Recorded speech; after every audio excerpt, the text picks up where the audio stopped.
طوبى لمثلك حافظ القرآن طوبى لكم بمحبة الرحمن. I'm sure you heard of this issue of Merry Christmas. Did you hear it? You heard it. Oh, so people started saying, Mufti Menk said you shouldn't say Merry Christmas to the Christians. I'm sure you heard that. Why do you want to just take a small piece of the statement and hold it out like this and make it seem like we are people who do not believe in, a multicultural coexistence, multi-religious coexistence and so on? Let me tell you, I was asked about it recently in Singapore. And the reason I'm making mention of this is to show you that, look, we're not stupid. But sometimes people who want to look at it based on how the media has portrayed it may come to a decision or a conclusion that is not enlightened. They haven't considered everything. So what happened? You see, I grew up in Zimbabwe. We interacted from a young age with the Hindus, the Christians, the Jews, those who are from the African traditional faiths and so on, and we got along. We mixed in the schools from a young age, and as I grew up, I went to a high school that was purely Christian Catholic. And that was the best option we actually had. They allowed me whatever I had, and obviously we catered for them, they catered for us. There was a lot of respect, and that's how we developed, okay? However, when it came to Christmas, there were so many Christians who didn't believe in it.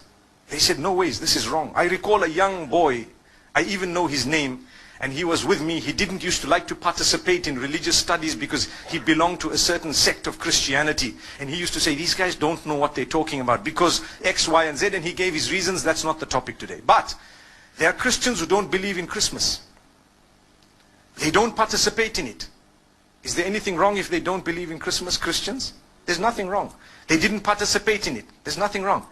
But the minute they put a block on someone else who believes otherwise, then there's a problem. That's what we're saying.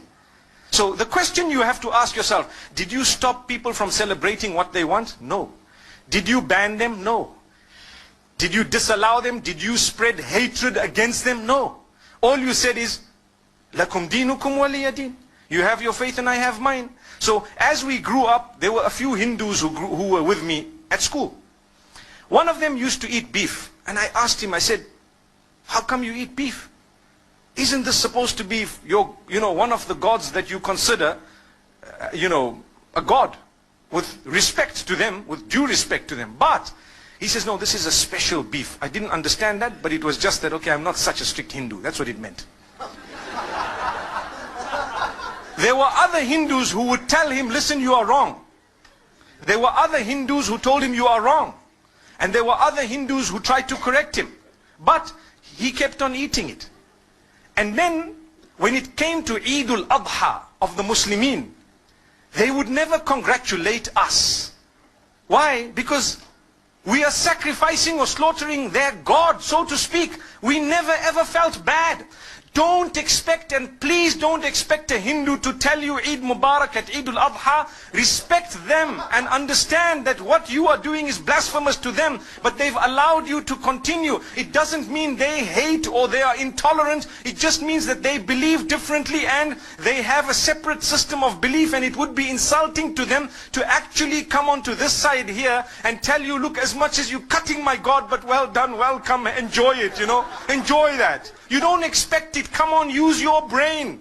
This is what tolerance and coexistence is all about. It's not about a statement. It's more about allowing them to believe what they have to, with respect in a way that you respect what they have as well.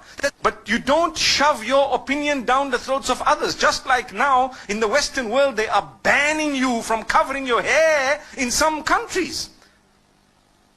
That would create another problem. Why? Like the Honorable Minister said, it would make people feel that they are at war with the system because, hey, you know what? This is my basic right to believe something. I believe this is wrong. I believe this is right. That's the idea. So, from among the Muslims, there are those who believe that it's okay to participate in Christmas. And from among the Christians, there are those who believe that it's not okay to participate in Christmas. Look at the irony. But the idea is, if you believe that, by all means go ahead. You are answerable to Allah, not to me. If this one believes otherwise, go ahead, but please don't impose it on me. If I don't want, it's one of those things. Come on.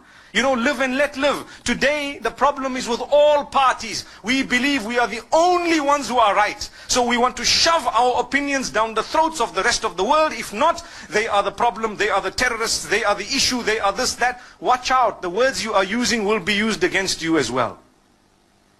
Be careful. So this is why we say, as I grew up, still we used to sit and eat together as young boys. College. You know, you have your lunch, they have their lunch. We knew that if you have a beef burger, please don't offer it to the Hindus. It's insulting. It's blasphemous. They would actually feel so hurt. Don't. Would you ever, if you have Hindu friends, actually tell them, hey, have some beef? I don't think so. Exactly the same could be said about pork and the Muslims. Do you agree? Imagine if your friend says, this is a pork burger, come on, bacon tastes nice, you know, come on, you know. How would you feel? They respect you, you get along with them, you build the nation, you contribute towards the building of the nation together. Do you know that? But you have different dietary restrictions which are respected. So, this is something that we need to talk about. It's got nothing to do with this person is intolerant. There is a big difference between difference of opinion and intolerance. Very big. I can differ with you right now. I can differ with you on 100 matters, but I'm so tolerant. I promote tolerance. I promote coexistence. I promote the fact that all of us should contribute towards the development of our nation. Here in Malaysia, you have people, you have the Chinese, you have the Malays. On the other hand, you have Muslims, you have Buddhists, you have perhaps people who belong to Christianity, maybe even, you know, Jewish people, whatever other faiths. I don't know how the nation is made in terms of, you know, the various faiths, but I'm sure there are more than 20 or 30 different faiths.